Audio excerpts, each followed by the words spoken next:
Assalamualaikum warahmatullahi wabarakatuh dan selamat pagi murid-murid semua.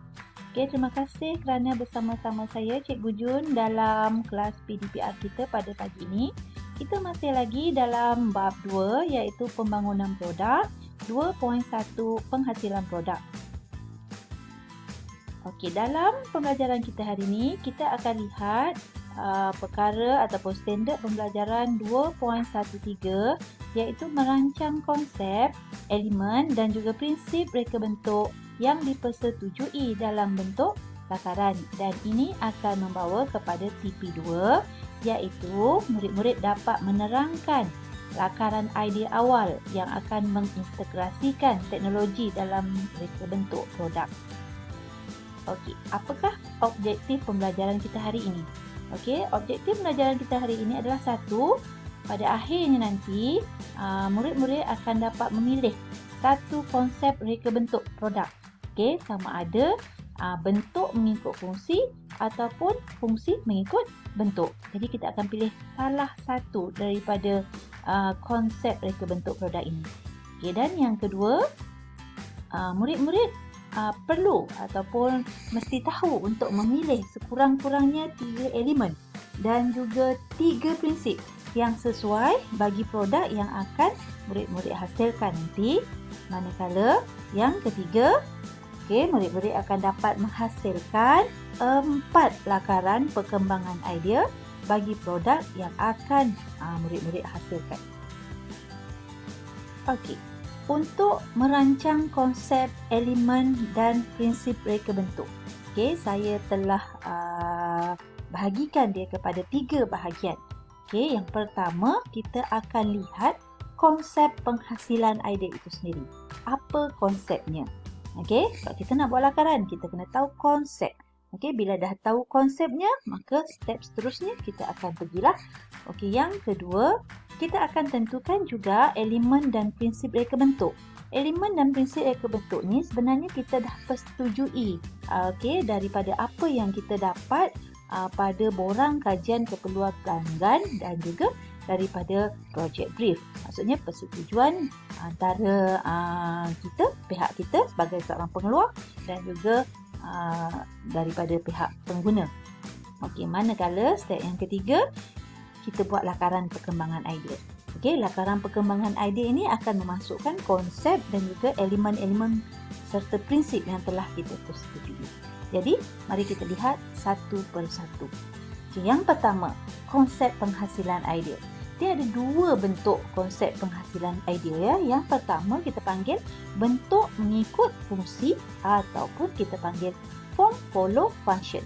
Maksudnya kita hasilkan satu produk itu berdasarkan kepada fungsi. Daripada fungsi kita akan hasilkan bentuknya. Yang kedua kita panggil fungsi mengikut bentuk. Bermaksud di sini function follow form. Kita dah tahu fungsi dulu, baru kita hasilkan reka bentuknya macam mana. Untuk kita faham dengan lebih lanjut, kita tengok ni ya. Bagi bentuk mengikut fungsi. Bentuk mengikut fungsi. Reka bentuk produk mengikut fungsi yang dikehendaki oleh pelanggan. Contoh pelanggan tu nak produk untuk memerah limau. Memerah air oren. Jadi kita dah tahu fungsinya adalah memerah air oren. Jadi kita akan hasilkan satu produk yang fungsi itu bentuknya mengikut kepada fungsi. Manakala kalaulah fungsi mengikut bentuk, reka bentuk akan mewujudkan fungsi. Maksudnya kita dah ada bentuk dulu. Daripada bentuk baru kita fikirkan apa fungsi produk tersebut. Dan tengok perbezaan yang kedua. Untuk form follow function ataupun bentuk mengikut fungsi, reka bentuk produk mestilah memenuhi fungsi. Ini macam saya cakap tadi lah. Dah ada fungsi. Fungsi baru kita fikir bentuknya macam mana.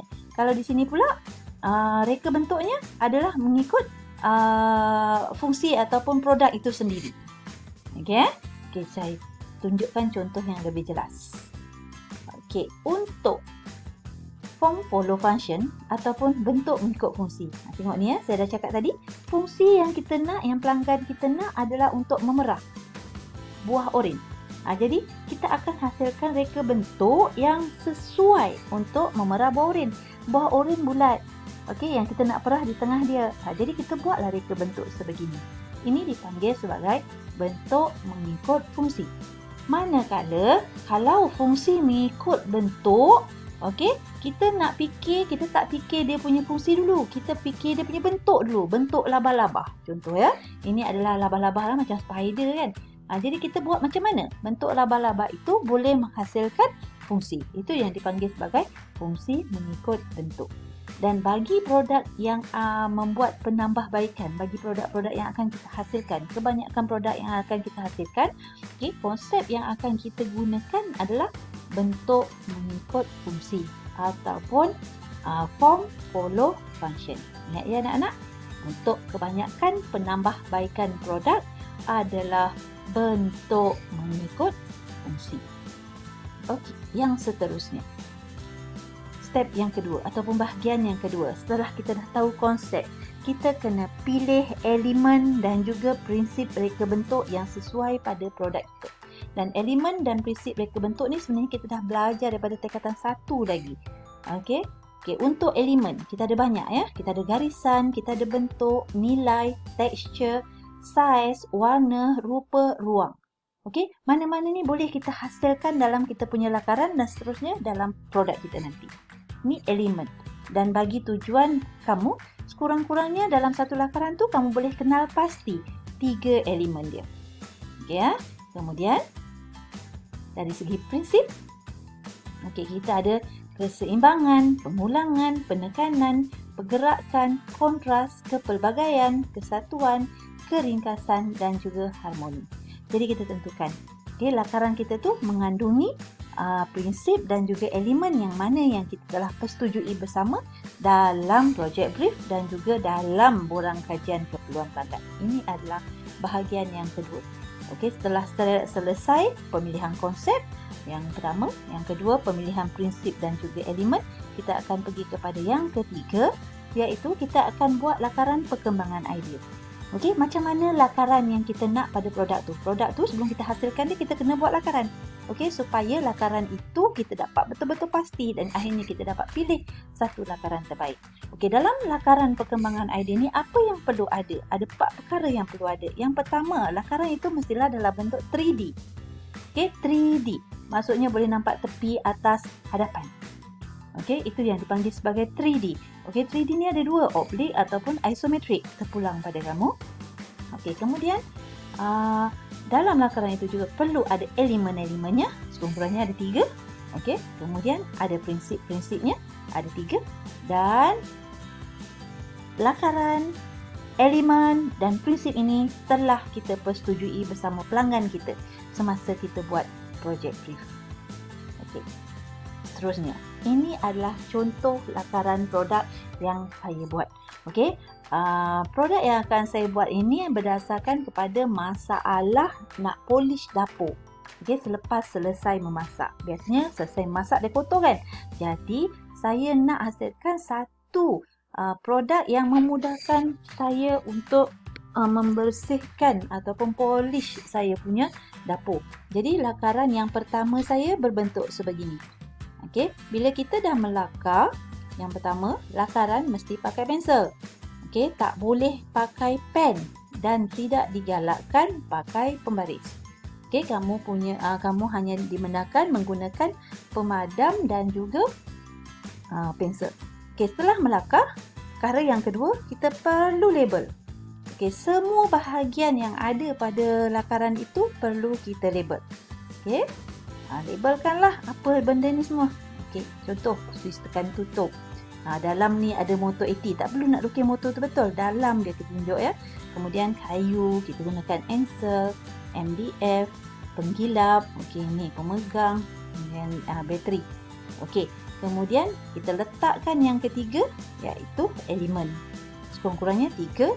Okey, dan akhirnya kita letakkan prinsip. Dan jangan lupa perkara yang paling penting adalah tajuk. Lakaran 1 dan apa nama produk. Okey, ini lakaran yang lengkap lah, lakaran perkembangan idea yang pertama. Okey, tengok contoh lakaran saya yang kedua. Masih polishing machine Okey, lakaran yang kedua, dilabelkan, ada elemen, ada prinsip. Okey, lakaran saya yang ketiga, tajuk. Okey, kemudian ada label bagi setiap bahagian, ada elemen, ada prinsip. Okey, lakaran saya yang keempat, tajuk. Okey, dilabelkan setiap bahagian, ada elemen dan prinsip. Okey, dan bila empat lakaran perkembangan idea tu mestilah yang berbeza bentuknya. Tengok ya, lakaran saya yang pertama bentuk macam ni. Okey, lakaran yang kedua begini. Ketiga dan keempat. Dan dia masih produk yang sama, iaitu polishing machine. Okey, fungsinya sama, iaitu untuk membersihkan dapur saya tadi. Okey, so sekiranya saya buat dalam bentuk sketch ya. Okey, tengok ya. Ini tajuk, label, elemen, prinsip. Okey, semuanya gunakan pensel tanpa ada pembaris. Okey, lakaran ketiga. Okey, kemudian lakaran keempat. Okey, setiap pelajar mesti ada 4 lakaran. Okey ya. So, tugasan kamu untuk minggu ini ya, hari ini dan juga esok. Okey. Hasilkan 4 lakaran perkembangan idea bagi produk yang akan anda hasilkan. 4 lakaran perkembangan idea produk yang akan anda hasilkan, yang telah kita buat penyataan masalah, analisis fungsi dan sebagainya. Okey, pada minggu-minggu yang sebelum ni. Okey, dan setiap lakaran itu perlu mengandungi tajuk. Okey, yang kedua, elemen sekurang-kurangnya ada 3, prinsip sekurang-kurangnya ada 3. Dan ini sangat penting, gunakan sketchbook ataupun A4 paper sahaja. Okey, bagi yang tak ambil sketchbook pada saya, sila guna A4 paper. Kemudian gunakan pensel sahaja dan dilarang guna pembaris serta pen. Ini perlu diingatkan semula ya, jangan guna pembaris dan juga pen. Okey, itu saja untuk hari ini. Selamat bercuti, tidak bercuti. Selamat menyiapkan tugasan saya. Okey, dan saya akan beri latihan selanjutnya dalam grup WhatsApp kelas masing-masing. Okey, untuk itu, terima kasih. Assalamualaikum warahmatullahi wabarakatuh.